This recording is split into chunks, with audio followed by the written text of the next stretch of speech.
We're on page 166.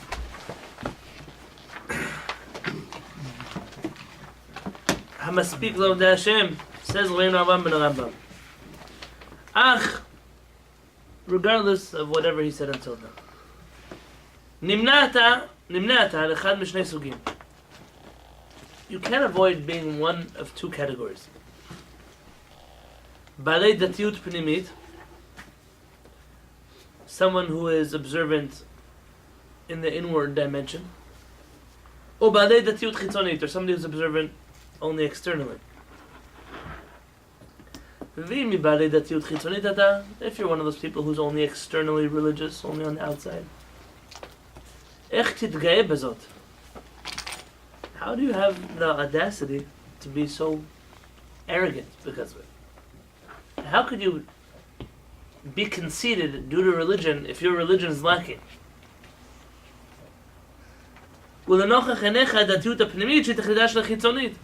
And you know that there's an inward level of religiosity you did not achieve yet.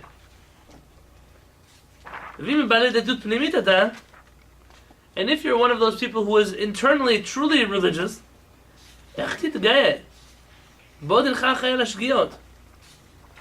now you've moved yourself to a whole new category in which anything can be held against you, even the smallest mistakes. Like rabbis tell us in Masechet Yevamot, HaKadosh Baruch Hu medakdek im sevivav afilu kechut ha'se'ara. HaKadosh Baruch Hu is particular with those who surround him, those who are closer to him. Shneimar, even a hair's breadth. Shneimar u'svivav nis'ara me'od. Around him is a great storm, or you can play in that word that rabbis say, precision. And I told you this last week already. The janitor of a company, of a financial corporation, who's busted with some kind of fraud, he's busted shoplifting. If the CEO doesn't fire that janitor, what's going to be the backlash against his corporation? If anything, it'll be minimal. But if the vice president of the company is busted with money laundering, and he chooses, don't worry, it's not a big deal, then the backlash against your corporation will be tremendous. Those who are closer, and if you really think you're closer to Hashem, then you have to realize that you are never off the hook. There's never good enough, because you are surrounding the King of Kings. And so what purpose would you have, or what ability would you have to be so haughty? There's room here.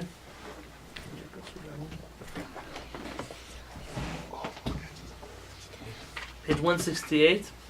ועליך לזכור מה שביארנו לך בעניין העונש שהעניש יתעלה את דור המדבר. Remember what we discussed about the secret of Hashem's strictness with the generation of the desert. Now, unfortunately, what we see here is that there are parts of Rabbeinu Avraham ben Rambam's book which we don't have. It's a tragedy, because the books that we should have, we lack, and the ones that we have, we don't really need. There's so many books that are written that are just, I don't even know why they take up room on people's shelves. And then there are books that are like Rabbeinu Avraham ben Rambam. Every chapter is gold. Every page is another diamond. And it's missing pages. Why? Because for a certain portion of our history, not everybody felt it was their need to get involved with the writings of Rabbeinu Avraham ben Rambam. Remember the secret that we told you about the matter of the consequences of the generation of the desert. So I don't know what he said there. We'll try to understand a little bit of what he said based on what he's going to say now.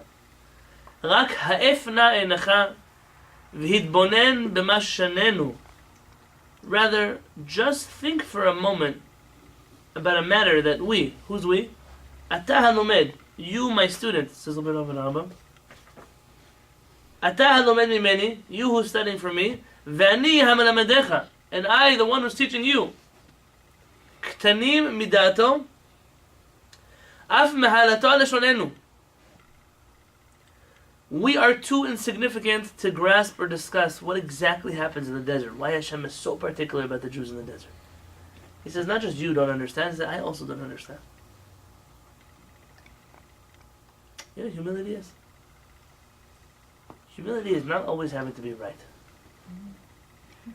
Sometimes people think, if I tell people I'm wrong, so then what kind of authority will I be on something? You know what's worse than not knowing something? Is pretending you know something. And then getting busted afterwards that you made it all up. Like Mom said, Brachot says, teach your tongue to say you don't know. Why? Maybe they'll find out that you were lying to them, and then you look even worse than a person who doesn't know. But what can we do? We live in a world where if you ask a rabbi a question and he doesn't know the answer, probably the next Shabbat meal someone's going to make fun of him. And the Lashon Hara that people say about rabbis is tremendous. But if he makes up an answer, oh, okay, at least he had something to say. That was his opinion. All of a sudden, this man who proves the theory of evolution, now he has an opinion, and now, oh, it's an opinion. This is what he is. It's if a professor in university says, I really don't know. I don't know the answer to that question. I'm going to look into it for you. All of a sudden, well, he's an expert in mathematics. He's an expert in... Yeah, of course an expert. If he's the expert, he doesn't know, so you don't have to worry about not knowing. You're okay.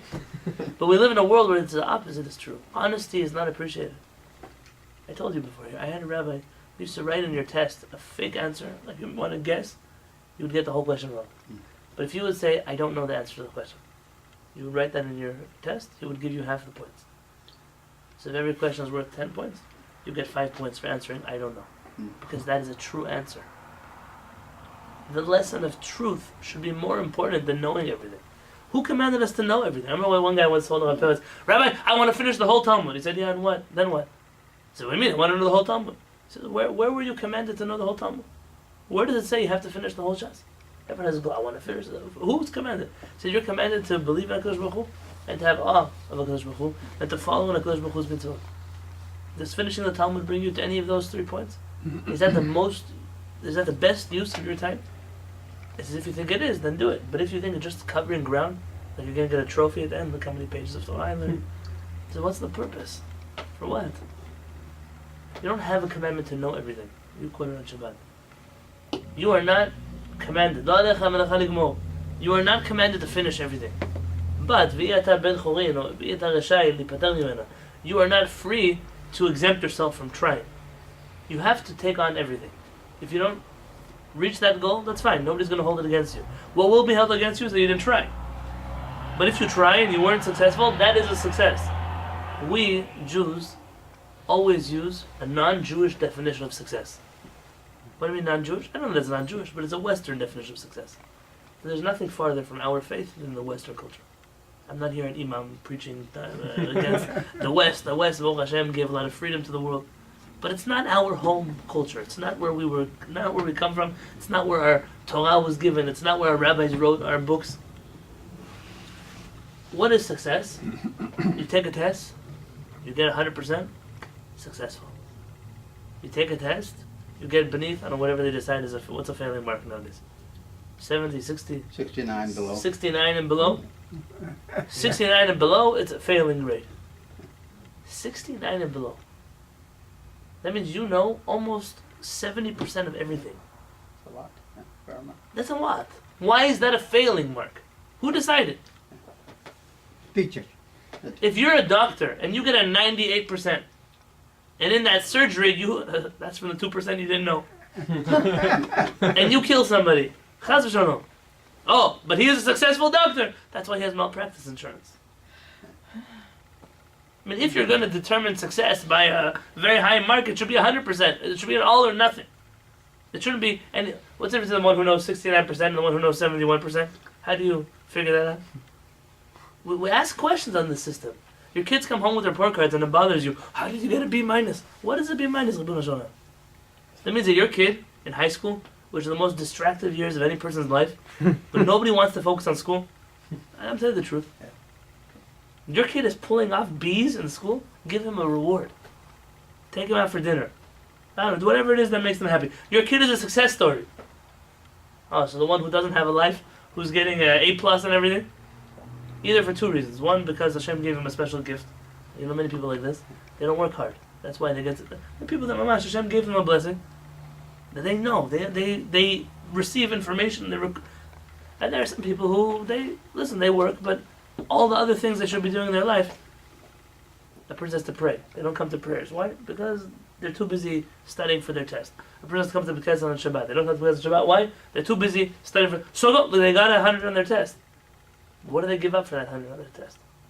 They didn't go on Sunday with their family to walk in the park like their whole family. Though everything they gave up for this 100 on the test, that's a success for you? That's our value that we're teaching our children? I have to reevaluate what we Why consider not having successful. both? Why not have both? Uh, You could. If you make robotic children, you could have both. It could be. I'm not taking away from a person they could do both. But what is successful for us? It's not a big deal if you don't know something. We live in a world, though, that being honest is a problem.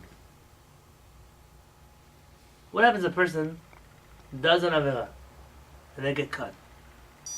Yom Kippur, we all get cut. What do? Teshuvah. Teshuvah. Umodeh ve'ozev Yerucham. He who admits and commits to leaving this act again, Yerucham. Hashem has mercy on them. I have a class on YouTube that Baruch put up last summer on the Jewish approach towards the prison system. I just drove in downtown yesterday. I drove by the county prison. In which functional society is taking human beings and locking them in cages like an animal? Even in the zoo, they don't lock people in such small cages. In which society is that a normal way to rehabilitate another individual? In which world? It's not rehabilitation, it's called punishment. Oh, it's about punishment. For what? For not following the rules and Sure. getting caught. It could be a situation in which I've seen a rapist come out of prison in 6 months, and a teenager who was with a bad group of friends and had an ounce too many drugs in his pocket sits for 45 years in prison. That's a functional society. No. Where is Am Yisrael? Am Yisrael, they're blind sheep. When did we get this disease of following blindly? That's not part of our mission statement of the Jewish people. Our mission statement? To make trouble. To challenge what everyone else considers the status quo. That's our job. Not because we like to make problems. Because Hashem put us in the world to perfect the world. And we have a Torah that God gave us, and it says failure. How do you judge a person if they're a success or a failure? What's the definition of a tzaddik? Don't become Hasidic on me, because the Hasidic definition of a tzaddik is not the Jewish definition of a When you tzaddik. keep getting up. After you're falling down, you keep That's the getting Breslov definition of a tzaddik. What is the halachic? What makes a person a tzaddik and what makes a person evil? HaShamayim. Well, it's like when someone helps other people. Maybe I'll start my premise. Everyone in the world does mitzvot, correct? Is there anybody in the world who doesn't do mitzvot? Or Russia. No, Rasha also does mitzvot. He respects his parents. I don't know. He covered his head with a baseball cap or whatever. It does some kind of mitzvah, no? Everybody in the world. The Rambam says, what does it mean Hashem made so many mitzvot? And that's why the Jewish people was Rabbi Yonatan Hashem wanted to make the Jewish people innocent. Therefore, He gave them a lot of Torah mitzvot. To the contrary, if you wanted us to come in innocent, you wouldn't give us so many commandments that we're going to mess up on. Why so many? There are many answers to this question, but the Rambam's answer is the truth. The Rambam says, that way a person can never leave this world without having done at least one mitzvah. At least one of them. At least he ate kosher once, or he put on tefillin once, or he respected his parents once. He didn't murder his next door neighbor once. Whatever mitzvah he has in his hands. Just once. So what makes a person a tzaddik or a rasha? If a tzaddik also does averot, so what's the difference between a tzaddik and a rasha? He does teshuvah. Close. Who's always striving to fulfill all the mitzvot. Close. Tries. Someone who's moving, He works on always it, he getting a little better. You all tell me the same thing. Okay. Doesn't sin anymore? They can't. You can't reach a place where a person doesn't sin anymore. It's the amount of mitzvot and averot he does. If a person, Adam nidon lefi rov ma'asav, says the Rambam. A person is judged based on the majority of their actions. I've said this before. Hitler, Yimach Rov Zichron, his name should be erased until the end of time. He was an animal rights activist.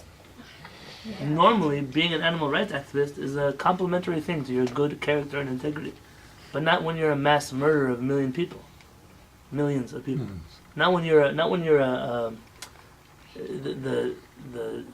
filthiest scum that ever walked on the earth. Doesn't make a difference if you helped a dog survive the pound. It doesn't make a difference. Because the majority of his man's actions were terrible. And therefore we throw him all out. We throw the baby out with the bathwater. That's what happens here. The other way around. What if a person is righteous, but they mess up sometimes? It happens. They mess up. How do we judge them according to Jewish law, not according to what you see on the street? By the majority of their actions. It's a 51%. As long as a person is majority good, they're considered a tzaddik in halakha. Who's a benoni? What's a middle status person? Somebody you don't know. It's like 50-50. They're half good, half bad. There's nothing that pushes them over the edge in either direction. That's a benoni. It's its own category. It's very rare to find such people. Most people in the world are either tzaddikim or they are rashayim. If the Jewish community would work with this understanding of a tzaddik and rashayim v'rasha, which is the only understanding in traditional Jewish texts until a few hundred years ago, the whole world would realize I'm a tzaddik. I'm not a bad person. When I feel like I'm not a bad person, I do better. I act better. I make decisions that are wiser, that are smarter. But we've instead adopted all kinds of crazy understandings of what is a tzaddik. What's a tzaddik? He has to study Torah from the minute till he wakes up and till he goes to sleep, and he only sleeps for 25 minutes at a night. And he already was doing Zohar when he was nursing from his mother, and he was and all kinds of what is it? Flying magic carpets back and forth the world to save sparks of animals that were reincarnated into trees. And this is a tzaddik. This is the definition of a tzaddik. So I can't do all that, so I'll do nothing. Very good. That's the attitude. I mean, it causes yi'ush. It causes despair in a person. In order to How am I ever going to be a tzaddik? Yeah. I mean, look at me. I'm this age, and I haven't even hit the ground running. Like I'm hit the ground with a one big belly flop for 40 years, 50 years. How am I ever going to get back up again? They tell you about Rabbi Akiva. Had to leave his wife for 24 years. Yeah, imagine. I don't have the ability to be a tzaddik. So we've destroyed it for everybody. We've taken a Western understanding of failure and success, applied it to Judaism, and destroyed the whole world of Jews.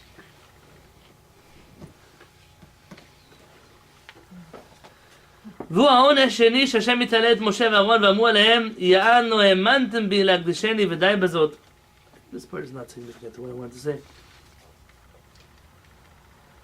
I'm going to read this last paragraph to you, and then we'll leave the rest for tomorrow. ואם כן, and therefore, מה ההתפארות היא זו? How can you marvel at your observance? אם יש, עם החשיבות והגאווה בשמירת הדת, גם פחיתות בדת. Your arrogance, your conceit about how religious you are is exactly what makes you not religious. I mean, it's like, what do you think about those Jews that throw rocks at other people in Shabbat, those very religious ones? I don't know, people who throw rocks at other people are not very religious. Why do you allow them to occupy the category of religious people? What do you think about the very religious guy who eats shrimp on Yom Kippur? I don't know, he's not very religious, my understanding of religious. What do you think about the very religious person who's arrogant, he's full of conceit, he's an egotistical person full of pride? What do you think about him? You cannot be religious. If you are arrogant because of your religion, clearly there's something flawed in your religion.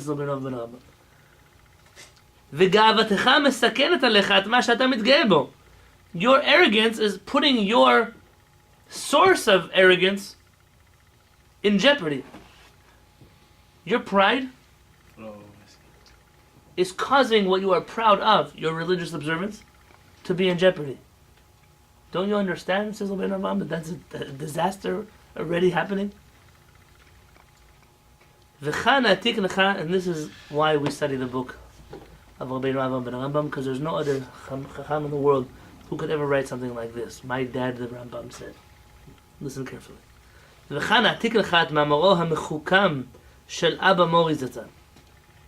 I'm going to write here a very wise statement of my father, may he rest in peace. Binyan in this matter. So he's quoting now his father, the Rambam. Amu b'fanav, they once told him, Ki echad mishomrei hadat, that one of the very religious people, Amar b'leil Kippur, he said on the eve of Yom Kippur, Eni yodea al eze avon echzor b'tshuva. I don't know which sin I did wrong that I have to stand here and do tshuva for. He's a very righteous person. I don't know what I did wrong. V'amar Abba Mori Zatzal b'shomo zot, to my father in blessed memory, when he heard this, he said, Misken shekamoto. You know what misken is? It's the Hebrew word for nebuch. They say this in Yiddish. How do they translate it to English? Unfortunate? That's not strong. Yeah. Like what a loser, almost. Like what a deplorable person. Lu yadat asher alav ladat. If he would only know what it was that he was supposed to know. היה חוזר בתשובה, אשר חושב הוא כי אין לו עוון לחזור עליו בתשובה. He would do tshuva merely for this statement of saying, I have nothing to do tshuva for. That's enough of an averah that he has to spend Yom Kippur doing tshuva for. וזהו מאמר נכון. He says this is a very truthful comment. שחייב אדם להתחנך על ידו, that a person must be educated by, must be guided by. That which you think you're scot-free from averot, that is your greatest averah. You work on doing tshuva for that. You think you're so good that you could judge everybody else in the world, so that's already your averah that you should judge yourself for. These things are obvious. Rabbi Yonatan is not telling you anything like we didn't think about before. But what we call the religious community has conditioned the rest of us for so long that it's okay to use your religion as a step over somebody else's head. That we don't realize that there's a flaw in their entire, it's not an argument, it's an entire mode of operation, it's an entire worldview. Let me look down at everybody in the world, let me ridicule everybody who's different than me. Let me pretend, look how religious I am. How do you know how religious they are? Every year people, I get phone calls, I get emails about how holy other people are when it comes to the laws of Pesach. Somehow Hashem dropped on my plate that I should be representative of the laws of Pesach. I don't know how I got this title, but it happened to me. And people, we don't need this and we don't need that, and my rabbi and this rabbi and our rabbi. And you think about it, you really want to be holy? Why do you spend so much time telling me about all the holy things you do? If it was really about connecting to HaKadosh Baruch Hu, wouldn't you just connect to Hashem privately? I don't tell you about all the things I do to make my wife happy. It's none of your business. You are not part of the relationship with me and my wife. You have a relationship with Hashem? So work and do whatever you want. Don't eat whatever it is you don't want to eat. But why does the whole world have to know about it? If the whole world has to know about it, that's the only reason you're doing it. Is to let everybody else know how holy you are. You want to go to the mikveh every morning? Wonderful. Why do you have to walk around the rest of the day with a smelly towel on your shoulder to let everybody else know, I went to the mikveh? What? You want to eat? I don't know, whatever hechsher you want to eat? Great. Why every event I see you at and every wedding I bump into you at, every bar mitzvah, you make a point of telling everybody at the table what you don't eat at the table? You know how many things I don't eat when I go to events? I never tell anybody. Why? I don't know. Some people here are allergic to carrots. You ever go around and tell, sorry, I'm so great because I don't eat those carrots and the salad. Well, who talks like that? Vegan. Just don't eat. Yeah. Just. Oh, but again, with the point you brought up, it's the same thing. It's a righteousness that's not l'shem shamayim. It's because I want to be holier than you. I want to be better than you. I want to be more of an activist than you. That's great, but then don't pretend to use religion as your reason for why you act like that. It's arrogance like any other kind of arrogance, but this is worse. This is arrogance that you're masking with religion. This is Rabbi Yonatan that it's inexcusable. That we'll continue tomorrow.